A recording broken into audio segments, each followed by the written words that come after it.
Hello, Mark. I'm Eden.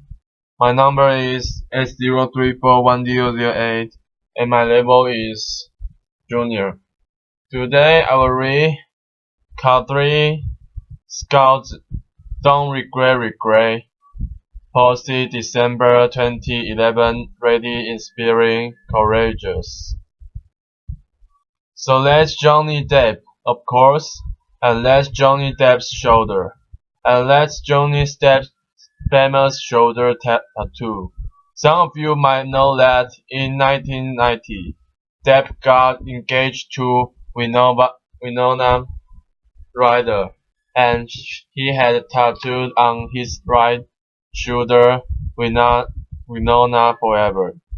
And then 3 years later, which in fairness, kind of is forever by Hollywood standards, they broke up and Johnny went and got a little bit of repair work done. And now his shoulder says, we know forever. So like Johnny Depp and like 25% of Americans between the age of 16 and 50, I have a tattoo. I first started thinking about getting it in my mid-20s, but I deliberately waited a really long time. Because we all know people who have gotten tattoos when they were 17 or 19 or 23 and regretted it by the time they were 30. It didn't happen to me. I got my tattoo when I was 29 and I regretted it instantly. And by regretted, I mean that I stepped outside of the tattoo place. This is just a couple miles from here down on the Lower East Side. And I had a massive emotional meltdown in broad daylight on the corner of Easy Broadway and Channel Street.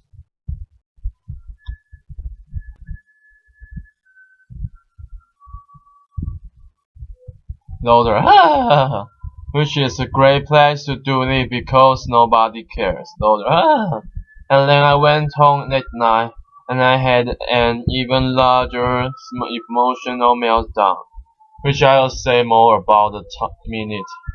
And this was all actually quite shocking to me, because prior to this moment, I had prided myself on having absolutely no regrets.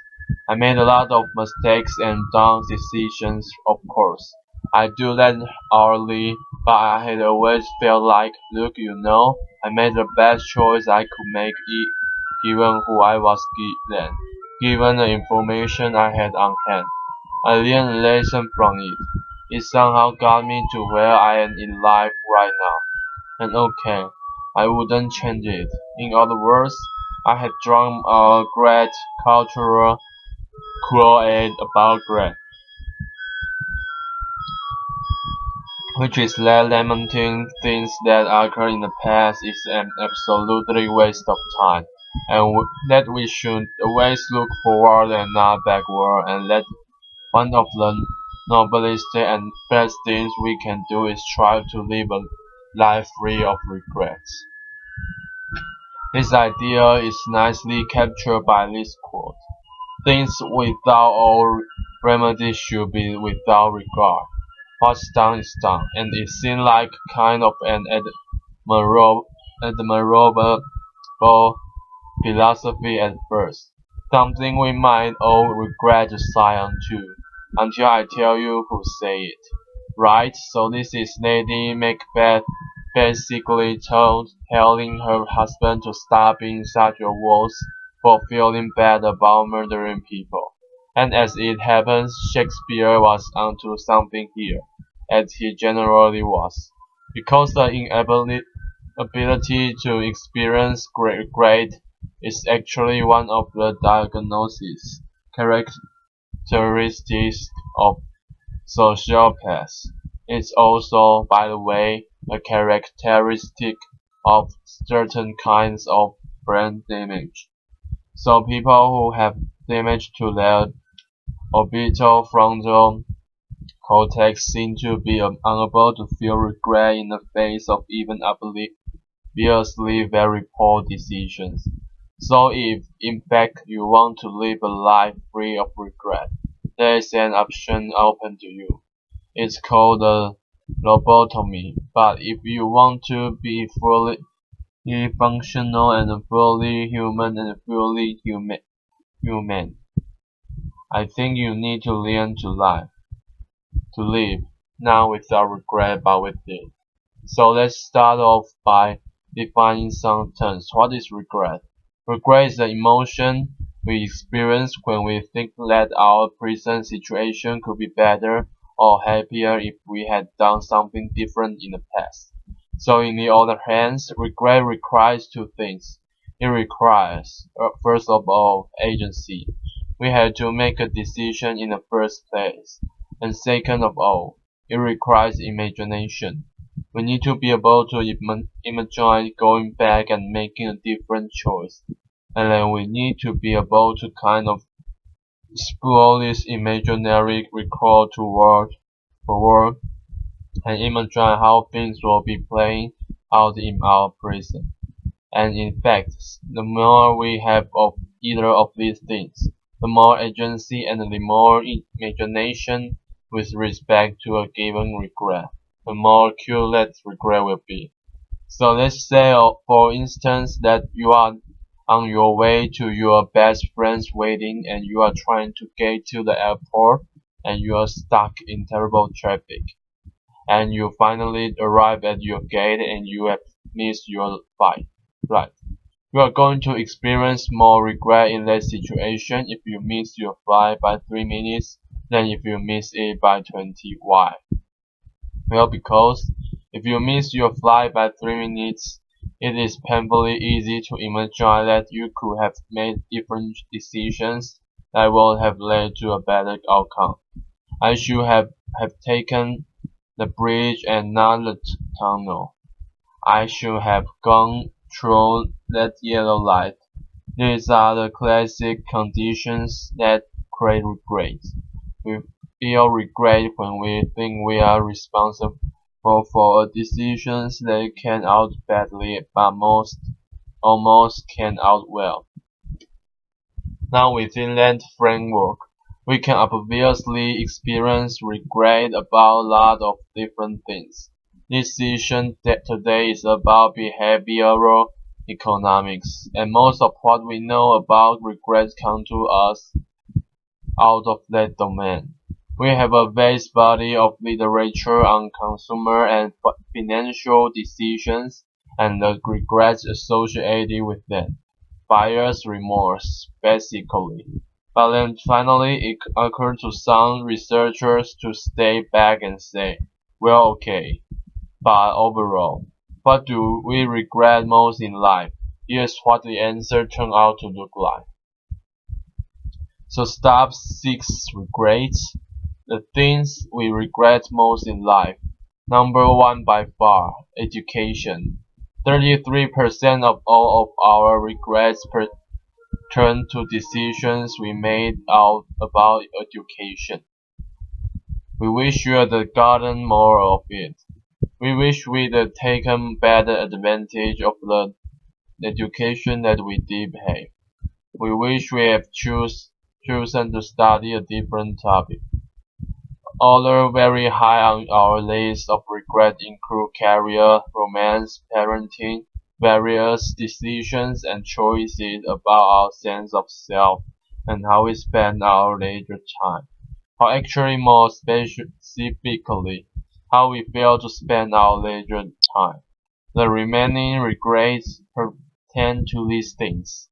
Finance, family issues unrelated to romance or parenting, health, friends, spirituality, and community. So in other words, we know most of what we know about regret by the study of finance. But it turns out when you look overall at what people regret in life, you know that our financial decisions don't even rank. They account for less than 3% of our total regret. So if you are sitting there stressing about large cap versus small cap, or company A versus company B, or should you buy the Subaru or the Prius, you know that let it go. Odds are you are not going to care in 5 years. But for these things that we actually do really care about and do experience profound regret around, what does that experience feel like? We all know the short answer. It feels terrible. Regret feels awful. But it turns out that regret feels awful in 4 very specific and consistent ways. So the first consistent component of regret is basically denial. When I went home that night after getting my tattoo, I basically stayed up that night, and for the first several hours, there was exactly one thought in my head, and the thought was, make it go away. This is an unbelievably primitive emotional response. I mean, it's right up there with, I want my money. We are not trying to solve the problem. We are not trying to understand how the problem came about. We just want it to vanish. The second characteristic component of regret is a sense of bewilderment. So the only thing I thought about there in my bedroom that night was, how could I have done that? What was I thinking? This really sense of alienation from the part of us that made the decision we regret. We can't identify with that part. We don't understand that part. And we certainly don't have any empathy for that part, which explains the third consistent component of regret, which is an intense desire to punish ourselves. That is why, in the face of our regret, the things we constantly say is, I could have kicked myself. And the fourth component here is that regret is what psychologists call perseverative. To perseverate means to focus obsessively and repeatedly on the exact same thing. Now the effect of perseveration is to basically take these first 3 components of regret and put them on an infinite loop. So it's not that I sat there in my bedroom that night thinking, make it go away. It's that I stayed there and I thought, make it go away, make it go away, make it go away, make it go away. So if you look at the psychological literature, these are the 4 consistent defining components of regret. But I want to suggest that there's also a 5th one. I think of this as a kind of existential wake-up call. That night in my apartment, after I got done kicking myself and so forth, I lay in bed for a long time and I thought about skin grafts. And then I thought about how much as travel insurance doesn't cover acts of God. Probably my health insurance did not cover acts of idiocy. In point of fact, no insurance covers acts of idiocy. The full point of acts of idiocy is that they leave you totally uninsured. They leave you exposed to a world and exposed to your own vulnerability and fallibility in face of, frankly, a fairly indifferent universe. This is obviously an incredible, painful experience, and I think it's particularly painful for us now in the grips of what I sometimes think of as a Control-Z culture. Control-Z like the computer command, undo. We are incredibly used to not having to face life's hard realities. In a certain sense, we think we can throw money at the problem or throw technology at the problem. We can undo and unfriend and unfollow. And the problem is that there are certain things that happen in life that we desperately want to change and we can't.